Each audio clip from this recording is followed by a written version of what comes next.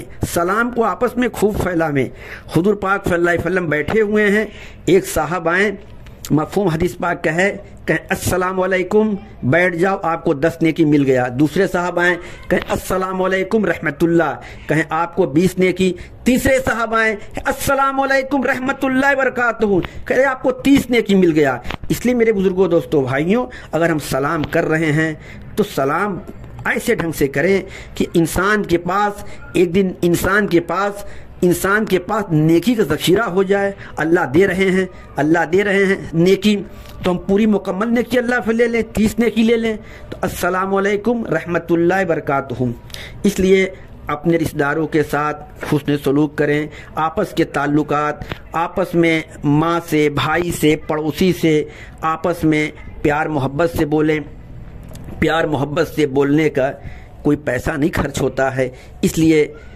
ایک حدیث پاک فضائل صدقات میں ایک حدیث پاک کا مفہوم ہے، اکثر ہم لوگ اللہ کی راہ میں نکلتے ہیں، اس تعلیم کو سنتے ہیں۔ آپ جو یہاں بیٹھے ہوئے ہیں، آپ اس کو سن بھی لیجئے، کتاب کھول کے اس کو پڑھ بھی لیجئے۔ آج کے دور میں جو حالات ہے وہ حدیث پہ عمل کرنا مشکل ہے، لیکن میرے بزرگوں، دوستوں، بھائیوں، اگر ہم عمل کر لیں گے تو ہم بڑے فائدے میں ہوں گے۔ وہ حدیث پاک کا مفہوم ہے کہ حضور پاک صلی اللہ علیہ وسلم نے ارشاد فرمایا، قیامت کے دن جب نفسی کا عالم ہوگا، چیخ پکار کا دن ہوگا، وہ آدمی، وہ شخص جس کے اندر 3 کوالٹی، 3 صفت ہوگی، اللہ تعالیٰ اس کو جنت میں داخل کریں گے، اس کا حساب کتاب آسان کر دیں گے، اس کے رزق میں اللہ تعالیٰ برکت عطا فرمائیں گے اور اس کے عمر کو بھی بڑھا دیں گے۔ سوچئے وہ کیا ہے، اس کے اندر 3 کوالٹی کیا ہے کہ جو ہمارے اوپر ظلم کرے ہم اس کو معاف کر دیں، جو ظلم کرے اس کو معاف کر دیں، جو ظلم کرے اس کو معاف کر دیں،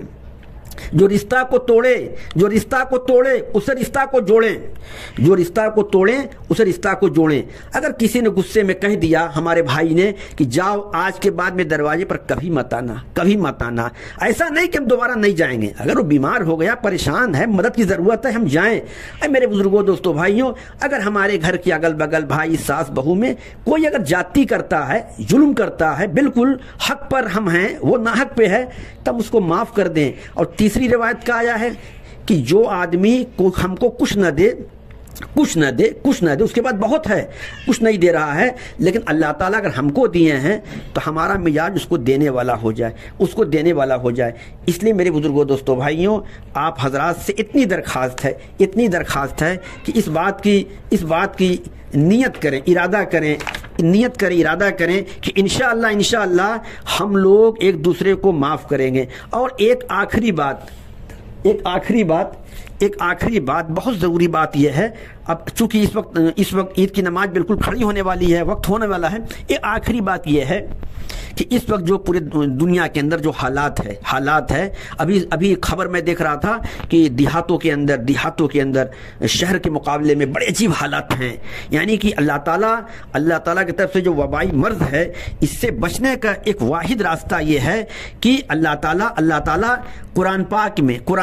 اللہ تعالیٰ خود فرما رہا ہے، جس کا مفہوم یہ ہے کہ اللہ تعالیٰ کا ارشاد ہے، تم لوگ اللہ تعالیٰ سے استغفار کیوں نہیں کرتے تاکہ تم پر رحم کیا جائے۔ یہ سورہ نمل رکوع نمبر 46 میں ہے۔ اس لیے میرے بزرگوں، دوستوں، بھائیوں، ہم اللہ تعالیٰ کا ارشاد ہے، ایمان والو تم سب اللہ تعالیٰ کے سامنے توبہ کرو تاکہ تم بھلائی پاؤ۔ اللہ تعالیٰ کا ارشاد ہے، یہ سورہ نور رکوع نمبر 31، اللہ تعالیٰ کا ارشاد ہے، ایمان والو تم سب اللہ تعالیٰ کے سامنے توبہ کرو تاکہ تم بھلائی پاؤ۔ ایک جگہ ارشاد ہے قرآن پاک میں، مفہوم یہ ہے، ایمان والو تم اللہ تعالیٰ کے سامنے سچے دل سے توبہ کرو کہ دل میں اس گناہ کا خیال بھی نہ رہے۔ ایک جگہ ارشاد ہے، ایمان والو تم اللہ تعالیٰ کے سامنے سچے دل سے توبہ کرو تاکہ دل میں اس کا گناہ بھی نہ ہو۔ اس لیے میرے بزرگوں، دوستوں، بھائیوں، یہ جو وقت چل رہا ہے، یہ یاد کر کے ہم سے جو گناہ ہوئے ہیں، ہم نے جو کچھ برا کام کیا ہے، ماں کے ساتھ، بھائی کے ساتھ، پڑوسی کے ساتھ، ہم نے جو غلط کام کیا، بے شک کیا ہے، میرے بزرگوں، دوستوں، بھائیوں، آج